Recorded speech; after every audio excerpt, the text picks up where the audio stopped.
आदाब, KP news 24/7 में आपका स्वागत है। मैं हूं मुस्तफा आदिल। आइए सबसे पहले देखते हैं मुख्य समाचार। कर्नाटक के मुख्यमंत्री बसवराज बोम्मई पर कांग्रेस का गंभीर आरोप। कांग्रेस नेता रणदीप सुरजेवाला ने कहा, मतदाताओं के डाटा चोरी करते हैं मुख्यमंत्री। ढाया जाएगा मैसूर स्थित गुंबद आकार वाला बस स्टॉप, भाजपा सांसद ने बताया था मस्जिद।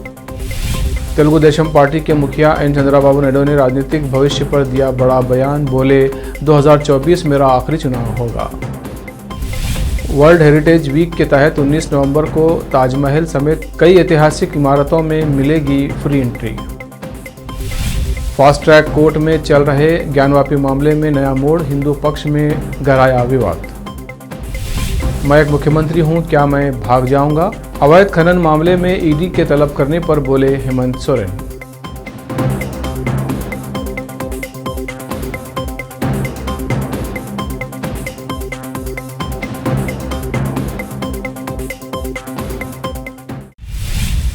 अब समाचार विस्तार से। चिटगुप्पा तालुके के मुतंगी ग्राम में बाबूराव मुतंगी नामी व्यक्ति के खेत के कुएं में एक अज्ञात विवाहित महिला का शव मिला है। पुलिस सूत्रों के अनुसार महिला की उम्र 35 से 40 वर्ष बताई जा रही है। एएसपी शिवांशु राजपूत, सीपीआई अमोल काड़े और पीएसआई सुदर्शन रेड्डी ने घटनास्थल का दौरा कर निरीक्षण किया। इस संबंध में मन्नाखिली पुलिस स्टेशन में मामला दर्ज किया गया है। चिटगुप्पा से अजीम की रिपोर्ट।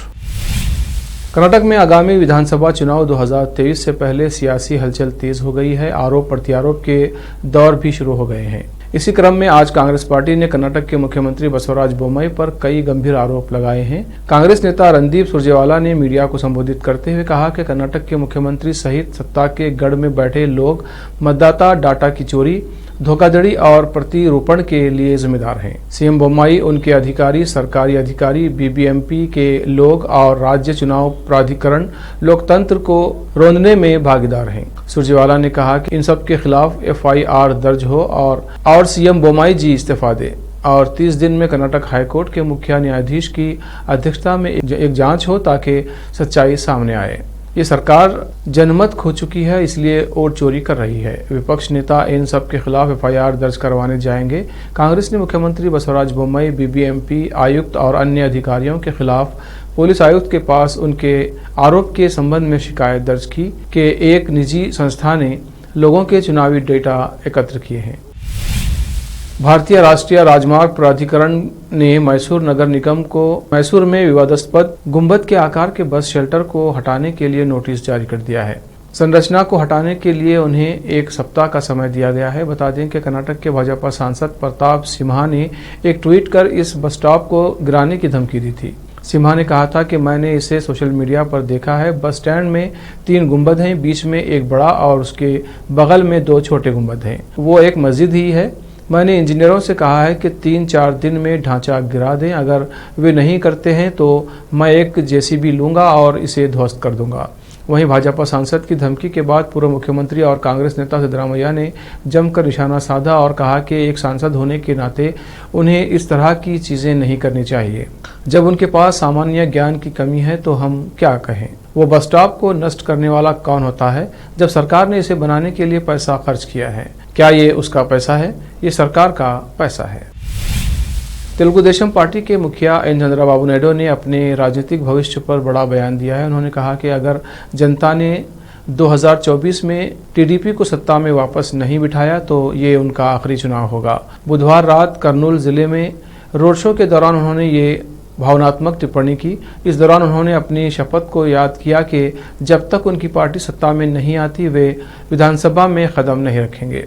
नायडू ने कहा कि अगर मुझे विधानसभा जाना है, अगर मुझे राजनीति में रहना है और अगर आंध्र प्रदेश के साथ न्याय करना है तो आपको हमारी जीत सुनिश्चित करनी होगी। जब तक कि आप अगले चुनाव में हमारी जीत सुनिश्चित नहीं करते, जो मेरा आखिरी चुनाव हो सकता है।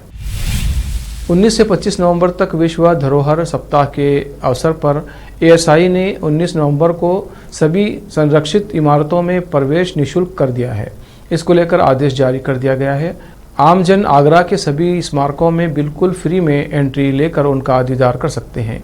पर्यटन विभाग ने टूरिज्म को बढ़ावा देने के लिए विश्व धरोहर सप्ताह के पहले दिन सभी स्मारकों में प्रवेश निःशुल्क कर दिया है।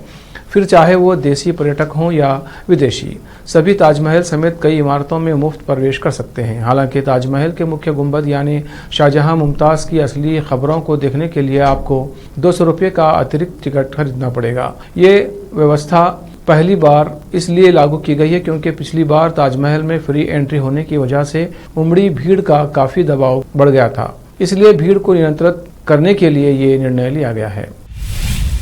अब वक्त है एक ब्रेक का। ब्रेक के बाद जल्द लौटते हैं। हिंदुस्तान के हर कोने में हम हैं मौजूद। 24 घंटे हालात पर गहरी नजर, खबरों से जुड़े चुपते सवालात,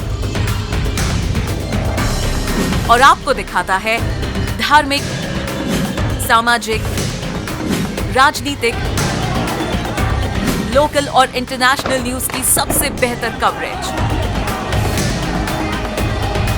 जो आपको रखती है हर पल बाखबर। देश और दुनिया भर की खबर के लिए देखते रहें केपी न्यूज 24/7। बीदर शहर के प्रसिद्ध Hindi news channel KP news 24/7 के लिए फुल टाइम या part time good looking female news anchor की जरूरत है। हिंदी लिखना और अच्छी तरह पढ़ना जानने वाले और न्यूज एंकरिंग में रुचि रखने वाले अपने शैक्षणिक प्रमाण पत्र और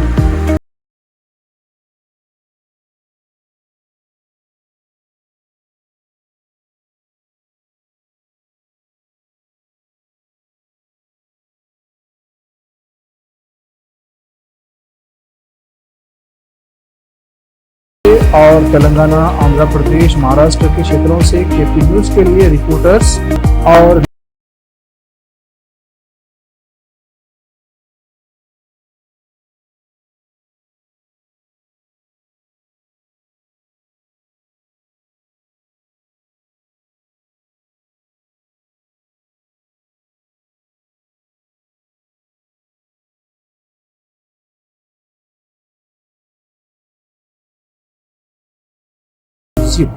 दुनिया में शिक्षा का बड़ा महत्व है। जीवन में आगे बढ़ने और सफलता हासिल करने के लिए अच्छी शिक्षा की जरूरत होती है। बीदर शहर में बेहतर शिक्षा का एकमात्र केंद्र है ज्ञान सुधा एजुकेशन सोसाइटी की ओर से चलाए जाने वाला Gyan Sudha degree college for arts, science and commerce Bidar, जहां पर बीए के साथ साथ UPSC, IAS, IPS, KPSC, KAS और बीकॉम के साथ foundation classes for CA, banking exam training और बीएससी के साथ साथ रिसर्च ओरिएंटेड टीचिंग की सुविधा उपलब्ध है और इन सभी के लिए एडमिशन शुरू हो चुके हैं। सही माहौल में और बेहतर शिक्षकों से शिक्षा व ज्ञान प्राप्त करने के लिए आज ही एडमिशन लें। याद रखें, ज्ञान सुधा एजुकेशन सोसाइटी की ओर से चलाया जाने वाला Gyan Sudha degree college for arts, science and commerce Bidar, इसके साथ ही Gyan Sudha college of nursing Bidar में भी एडमिशन खुल गए हैं। Shivnagar behind Union Bank of India Bidar. Contact number 9888403334। Bidar शहर में वैसे तो कई होटल्स हैं, मगर क्या आपको मालूम है कि बीदर में एक शानदार 3 स्टार होटल भी है? जी हाँ दोस्तों, बीदर में अब 3 स्टार होटल ओपन हो गई है।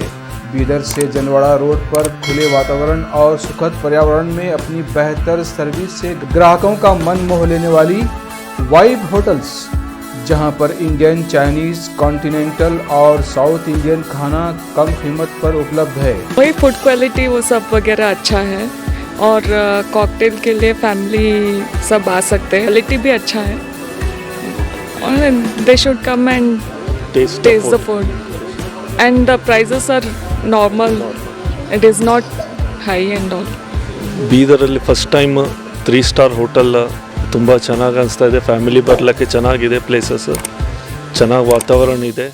साथ ही यहाँ पर बीदर बारबेक्यू रेस्टोरेंट, पुल साइड रेस्टोरेंट और सस्या नाम से वेज रेस्टोरेंट के अलावा बार, जिम, स्विमिंग पूल, 1500 लोगों के लिए ओपन लॉन, 100 लोगों के लिए बैंक्वेट हॉल मौजूद है और यहाँ पर सूट रूम्स के अलावा डिलक्स रूम भी उपलब्ध हैं, जिनमें सभी प्रकार की सुविधा है। वाइब होटल्स के मालिक राजू मालगे हैं। विभिन्न प्रकार के स्वादिष्ट भोजन और यहाँ पर उपलब्ध रूम्स में रहने का आनंद उठाने के लिए एक बार ज़रूर चले आइए।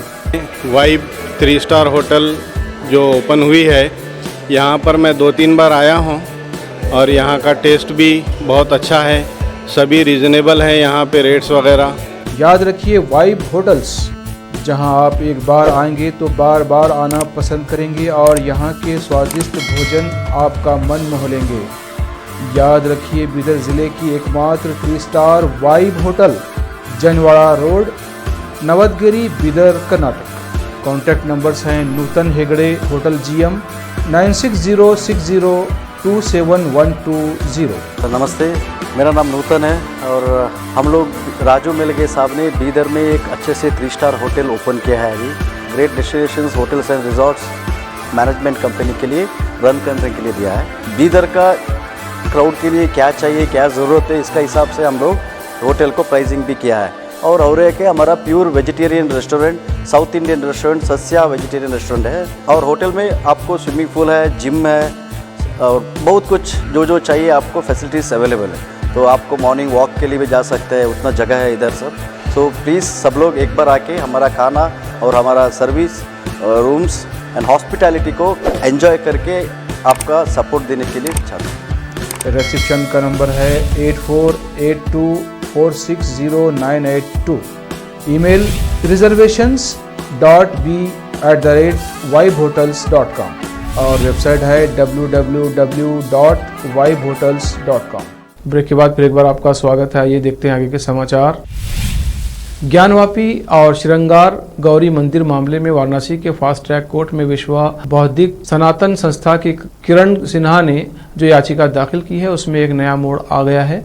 इस याचिका में एक नया एप्लीकेशन दिया गया है। ये एप्लीकेशन श्रृंगार गौरी मंदिर मामले में मुकदमा लड़ रही 5 वादी महिलाओं में से 4 महिलाओं की तरफ से दी गई है, जिसमें कहा गया है कि उपरोक्त मुकदमा जिला न्यायालय में चल रहे मुकदमा राखी सिंह बनाम उत्तर प्रदेश राज्य के नेचर जैसा ही है, इसलिए उपरोक्त मुकदमे को जिला न्यायालय में ट्रांसफर करके राखी सिंह के मुकदमे के साथ क्लब कर दिया जाए। 4 वादनी की तरफ से 15 नवंबर 2022 को जिला अदालत में ये एप्लीकेशन दी गई है। 15 नवंबर जज छुट्टी पर थे, लिहाजा ये एप्लीकेशन ADJ प्रथम के यहाँ पेश की गई, जहाँ उन्होंने इसे मिसलेनियस में दर्ज करते हुए फास्ट ट्रैक कोर्ट से रिपोर्ट मांगी है और इसकी सुनवाई के लिए 21 नवंबर की डेट दी गई है। इस एप्लीकेशन के बाद हिंदू पक्ष में विवाद और गहरा गया है। झारखंड के मुख्यमंत्री हेमंत सोरेन ने धन शोधन के एक मामले में प्रवर्तन निदेशालय यानी ED के समक्ष पेश होने से पहले विधायकों को छापेमारी की चेतावनी दी। हेमंत सोरेन ने कहा कि विपक्ष सरकार गिराने की साजिश कर रहा है, जिसे हम नाकाम करेंगे। उन्होंने कहा कि आज मुझे ED के दफ्तर में जाना है। राज्य में अवैध खनन की जांच ED कर रही है। हेमंत सोरेन ने कहा कि जब से एजेंसी जांच कर रही है, जो आरोप लगे हैं वो कहीं से संभव प्रतीत नहीं होते। कहीं ना कहीं एजेंसियों को जांच करने के बाद भी कोई ठोस निर्णय या ठोस आरोप लगाना चाहिए। मैं CM हूं, जिस प्रकार से तलब करने की कार्रवाई चल रही है, लग रहा है कि हम देश छोड़कर भागने वाले लोग हैं। मुझे नहीं लगता है कि व्यापारियों को छोड़कर कोई नेता देश से भागेगा। पूर्व सांसद और फिल्म अभिनेत्री जयप्रदा के खिलाफ आचार संहिता उल्लंघन के 2 मामलों में रामपुर की अदालत ने जमानती वारंट जारी किया है। वो दोनों मामलों में अदालत में हाजिर नहीं हो रही थी। अदालत ने उन्हें 25 नवंबर को हाजिर होने के आदेश दिए हैं। वर्ष 2019 में हुए लोकसभा चुनाव में वो भाजपा के टिकट पर प्रत्याशी थी, लेकिन चुनाव हार गए थे। चुनाव प्रचार के दौरान उनके खिलाफ आचार संहिता उल्लंघन के मामले दर्ज हुए थे। रामपुर से KP न्यूज़ के संवाददाता नाजिम अली की रिपोर्ट। उत्तर प्रदेश उत्तराखंड की सीमा के नज़दीक ग्राम हसन का मजरा में चल रही दंगल प्रतियोगिता में भारतीय किसान यूनियन तोमर का जोरदार स्वागत किया गया। दंगल में आए हुए पहलवानों और दर्शकों को संबोधित करते हुए जिलाध्यक्ष शरीफ इकबाल ने दंगल कमेटी की सराहना की और कहा कि इससे क्षेत्र के युवाओं में खेलों को लेकर प्रतिभा जागेगी। राष्ट्रीय महासचिव साजिद अली ने कहा कि खेलों के माध्यम से हमारी मुहिम है कि इस देश में नशे को खत्म करना ही हमारा मकसद है। काठमांडू नेपाल तथा शैतान सिंह उर्फ रॉकी निवासी ग्वालियर मध्य प्रदेश की 15 मिनट की कुश्ती का ऐलान किया एवं विजेता को नगद 3000 तथा उप विजेता को नगद 2000 का पुरस्कार देने की घोषणा की तथा दंगल करा रही कमेटी को नगद 11000 का सहायता राशि दी गई। रामपुर से KP न्यूज़ के संवाददाता नाजिम अली की रिपोर्ट। राष्ट्रीय राजधानी दिल्ली में वायु गुणवत्ता आज बृहस्पतिवार को भी खराब श्रेणी में बनी रही, जबकि न्यूनतम तापमान 11.3 डिग्री सेल्सियस दर्ज किया गया, जो सामान्य से 1 डिग्री कम है। भारत मौसम विज्ञान विभाग IMD के एक बुलेटिन के अनुसार दिल्ली में अधिकतम तापमान 27 डिग्री सेल्सियस के आसपास रहने के आसार हैं। केंद्रीय प्रदूषण नियंत्रण बोर्ड CPCB के आंकड़ों के अनुसार दिल्ली में बृहस्पतिवार को सुबह 9 बजे समग्र वायु गुणवत्ता सूचकांक AQI 253 दर्ज किया गया, जो खराब श्रेणी में आता है। उल्लेखनीय है कि 0 से 50 के बीच AQI अच्छा, 51 से 100 के बीच संतोषजनक, 101 से 200 के बीच मध्यम, 201 से 300 के बीच खराब, 301 से 400 के बीच बहुत खराब और 401 से 500 के बीच AQI गंभीर माना जाता है। औरंगाबाद से एक हैरान कर देने वाली घटना सामने आई है। एक ऑटो रिक्शा में बैठी लड़की से ड्राइवर द्वारा अश्लील सवाल पूछे गए। ऐसे में लड़की चलते ऑटो से कूद गई। हादसे में युवती के सिर में गंभीर चोट आई है। ये घटना शहर के सिल्लेखाना से शिवाजी हाई स्कूल मार्ग पर संकल्प क्लासेस के सामने हुई है। पुलिस ने आरोपी को पकड़ लिया है। गिरफ्तार रिक्शा चालक की पहचान सैयद अकबर सैयद हमीद के तौर पर हुई है, जिसकी उम्र 39 साल की है। औरंगाबाद क्रांति चौक थाने के पुलिस निरीक्षक डॉक्टर गणपत दरादे द्वारा दी गई जानकारी के अनुसार खोकड़पुरा क्षेत्र की 17 वर्षीय किशोरी 12वीं कक्षा में पढ़ती है। वो गोपाल टी क्षेत्र में निजी ट्यूशन लेती है। वो रोजाना आती जाती थी।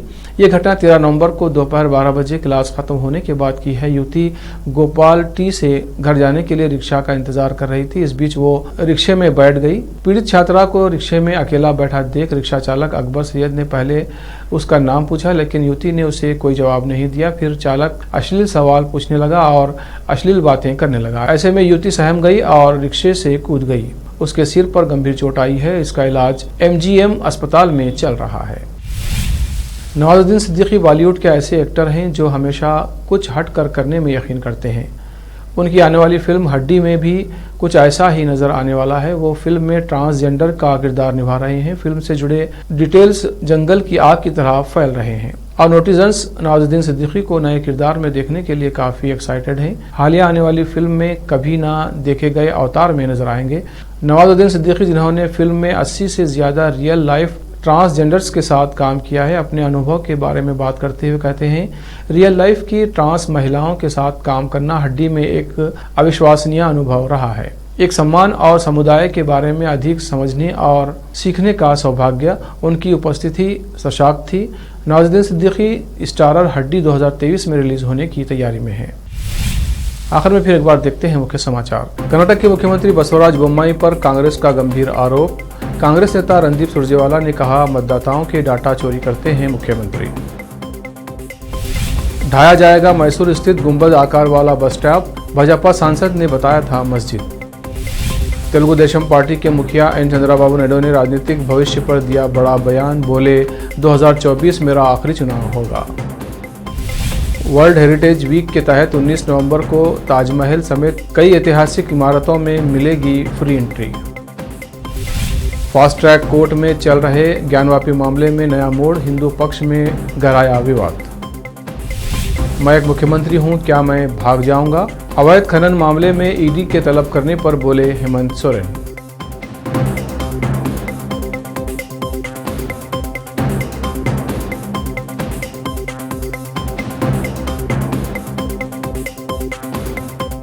केपी न्यूज में इतना ही। देश प्रदेश के समाचारों के लिए देखते रहिए केपी न्यूज 24/7। धन्यवाद।